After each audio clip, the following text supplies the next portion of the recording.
नमस्कार दोस्तों, एकेटीएम education YouTube channel पे एक बार फिर से आपका बहुत बहुत स्वागत है। दोस्तों आज की इस वीडियो में हम बात करने वाले हैं कि अगर आपको यूपी पॉलिटेक्निक एंट्रेंस एग्जाम के थ्रू डिप्लोमा इन फार्मेसी का कोर्स करना है तो जैसा कि आपको पता होगा उसके लिए आपको ग्रुप ई का एग्जाम क्वालिफाई करना पड़ता है। दोस्तों तो ग्रुप ई की प्रिपरेशन स्ट्रेटजी और टिप्स हम जानेंगे और इसमें क्या क्या सिलेबस रहता है उसके बारे में हम इस वीडियो में जानेंगे। इससे पहले आपको बता दूं कि ग्रुप ई में आपके दो ग्रुप होते हैं। पहला ग्रुप आपका E1 होता है और दूसरा ग्रुप आपका E2 होता है। जो E1 ग्रुप होता है वो होता है उनके लिए जिन्होंने 12th में फिजिक्स केमिस्ट्री और बायोलॉजी रखी हुई है, और E2 ग्रुप उनके लिए होता है जिन्होंने 12th में फिजिक्स केमिस्ट्री और मैथ रखी हुई है। यानी कि आपको पता लग गया होगा कि चाहे आपके पास 12th में बायोलॉजी है चाहे आपके पास 12th में मैथमेटिक्स है, आप डी फार्मा का कोर्स करने के लिए एलिजिबल हैं।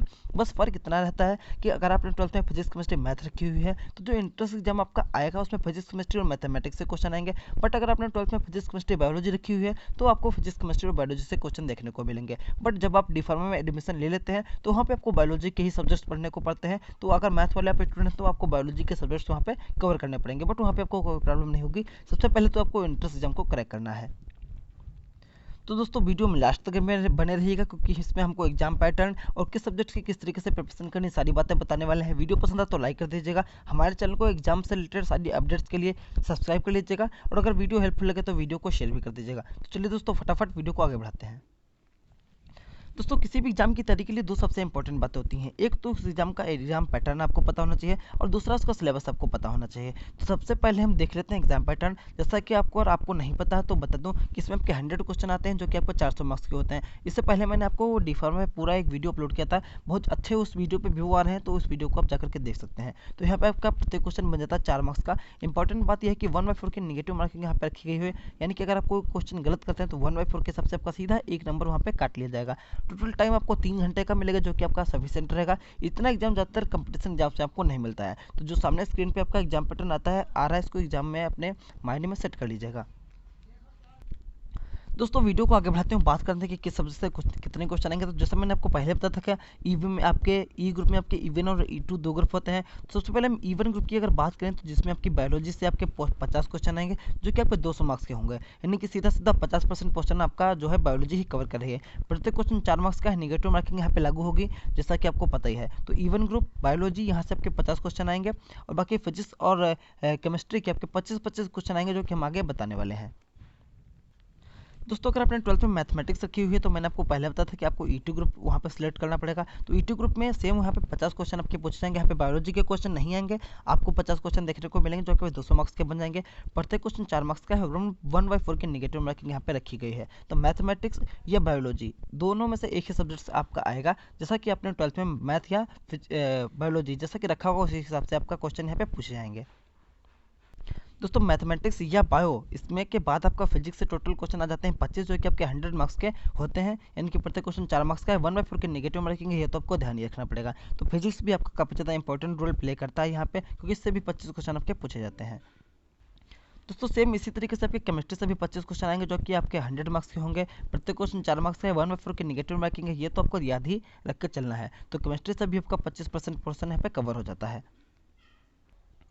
दोस्तों किस सब्जेक्ट से कितने क्वेश्चन आ रहे हैं और एग्जाम पैटर्न को देखने के बाद हम बढ़ते हैं अपनी प्रिपरेशन स्ट्रेटजी की ओर। तो प्रिपरेशन स्ट्रेटजी में हम बात करते हैं कि अगर आपने 12th में बायोलॉजी रखा हुआ तो जैसा कि मैंने पहले ही आपको बताया था, तो वहाँ पे आपके बायोलॉजी से 50 क्वेश्चन आने वाले हैं। तो बायोलॉजी की तैयारी आपको किस तरीके से करनी है। तो दोस्तों जो आपको बायोलॉजी है उसके लिए आपको NCERT की जो साइंस की बुक्स आती हैं, यानी कि बायोलॉजी की जो बुक आती है वो पढ़नी है 11th और 12th लेवल में। इसमें हमको जूलॉजी और बॉटनी दो सब्जेक्ट होते हैं, उन पर अच्छे से फोकस करना है। कहीं अलग से क्वेश्चन नहीं आते हैं, आपके 12th लेवल से ही क्वेश्चन इस पर पूछे जाते हैं। तो आपको जो 12th और 11th की जो बायोलॉजी की बुक है उसको अच्छे से पढ़ लेना है।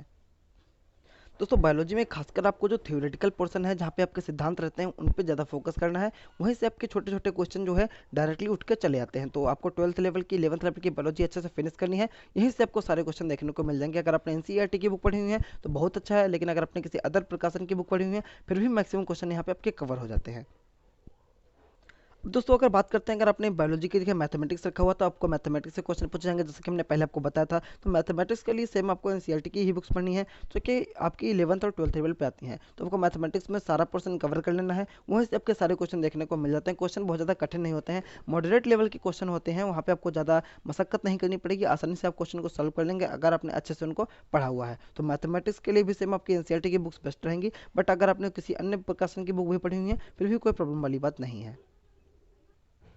दोस्तों प्रिपरेशन स्ट्रेटजी में अब बात करते हैं फिजिक्स की, जो कि हमारा बहुत ही इंपॉर्टेंट रोल प्ले करता है। तो फिजिक्स में आपको जो एनसीईआरटी की साइंस की बुक्स में से फिजिक्स की जो बुक होती है 11th और 12th लेवल पे आपकी आती है, दो पार्ट्स में आती है ज़्यादातर। तो वो आपको पढ़नी, क्योंकि चाहे आपके पास मैथमेटिक्स है चाहे आपके पास बायोलॉजी है, फिजिक्स का पोर्सन आपके लिए सेम रहता है। तो मैथमेटिक्स की जो जो फिजिक्स की बुक आपकी आती है 11th और 12th में, उसको आपको अच्छे से फिनिश करना है। एनसीईआरटी की बुक सबसे अच्छी रहेगी, अदर प्रकाशन की बुक भी आपकी मैक्सिमम सिलेबस वहाँ पे भी कवर हो जाता है। दोस्तों प्रिपरेशन स्ट्रेटजी में आगे बढ़ते हैं, बात करते हैं अगर केमिस्ट्री की, तो केमिस्ट्री में भी सेम आपको एनसीईआरटी की बुक्स हैं तो बेस्ट रहेंगी 11th और 12th लेवल की। बट अगर आपने किसी अदर पब्लिकेशन की भी बुक पढ़ी हो तो भी आपको टेंशन लेने की कोई बात नहीं है, वहाँ पर भी मैक्सिमम सिलेबस आपका कवर हो जाता है। बट एनसीईआरटी की बुक्स जैसा कि मैंने बताया था आपके लिए बेस्ट रहती हैं। केमिस्ट्री से मैक्सिमम क्वेश्चन आपके जो रहते हैं वो सिद्धांत वाले रहते हैं, थ्योरी वाले रहते हैं। बट कुछ क्वेश्चन आपके जो रिएक्शन रहते हैं वहाँ से भी आ जाते हैं। सेम इस तरीके से आपके फिजिक्स में भी कुछ क्वेश्चन न्यूमेरिकल वाले आ जाते हैं। तो मैक्सिमम क्वेश्चन आपको जो थ्योरेटिकली वाले हैं, जिसमें आपके प्रिंसिपल रहते हैं, वो कवर करने हैं। रिएक्शन और न्यूमेरिकल का पोर्शन आपको कम से कम ही कवर करना है। तो दोस्तों जो मैंने एग्जाम पैटर्न था और किस सब्जेक्ट से आपके कितने क्वेश्चन आएंगे, इसके अलावा किस सब्जेक्ट की तैयारी आपको किस प्रकार करनी है, ये सारी बातें बता दी हैं। बात करते हैं कि एग्जाम जब आपका बहुत ही नज़दीक आने वाला है तो आपको क्या करना है, अगर आपके पास बहुत ज़्यादा टाइम नहीं है तो दोस्तों लास्ट टाइम की प्रिपरेशन स्ट्रेटजी मैं आपको बता दूं। आप मार्केट में जाइएगा, वहाँ पर पॉलिटेक्निक इंट्रेंस एग्जाम से रिलेटेड बहुत सारी बुक्स अवेलेबल रहती हैं। उनमें से कोई अच्छी एक बुक परचेज कर लीजिएगा। प्रकाशन का नाम मैं यहाँ पे नहीं बताऊंगा, अपने आप जाकर के कंपेयर करके बुक परचेज कर लीजिएगा। उस पर आपका कम सिलेबस रहता है, वो आप थोड़े टाइम में 1 महीने 1.5 महीने या 2 महीने में आसानी से कवर कर लेंगे। तो वहाँ पे आपको कम टाइम में वो बुक काफ़ी ज़्यादा बेनिफिशियल होने वाली है। इसके अलावा लास्ट में आपको क्या करना है, आपको प्रैक्टिस सेट्स और जो टेस्ट रहते हैं उनकी बुक मार्केट से लानी है और आपको प्रैक्टिस सेट ज़्यादा से ज़्यादा हल करने हैं। लगभग 40 से 50 प्रैक्टिस सेट आपको लगा देने हैं। क्योंकि दोस्तों प्रैक्टिस सेट लगाने से आपको ये बेनिफिट रहता है कि जब आप एग्जाम हॉल में बैठे होंगे तो आपको लगेगा कि जैसा कि मैंने पहले पेपर सॉल्व किया हुआ है, तो रियल टाइम में आपको ऐसा लगेगा कि मैं प्रैक्टिस सेट ही सॉल्व कर रहा हूँ। ऐसा नहीं लगेगा कि मैं किसी एग्जाम में बैठा हुआ हूँ। क्योंकि दोस्तों जो एग्जाम हॉल में आपके ऊपर प्रेशर रहता है वो आपको एकदम, आप उसमें बहुत अच्छे अच्छे लोग फेल हो जाते हैं, उस प्रेशर को हैंडल नहीं कर पाते हैं। इसलिए प्रैक्टिस सेट बहुत ज़रूरी है। इससे आपकी जो क्षमता है उसका भी आकलन आपको पहले से हो जाता है, अपनी जो कमियां होती हैं उनको भी दूर करने का काफ़ी ज़्यादा मौका आपको मिल जाता है।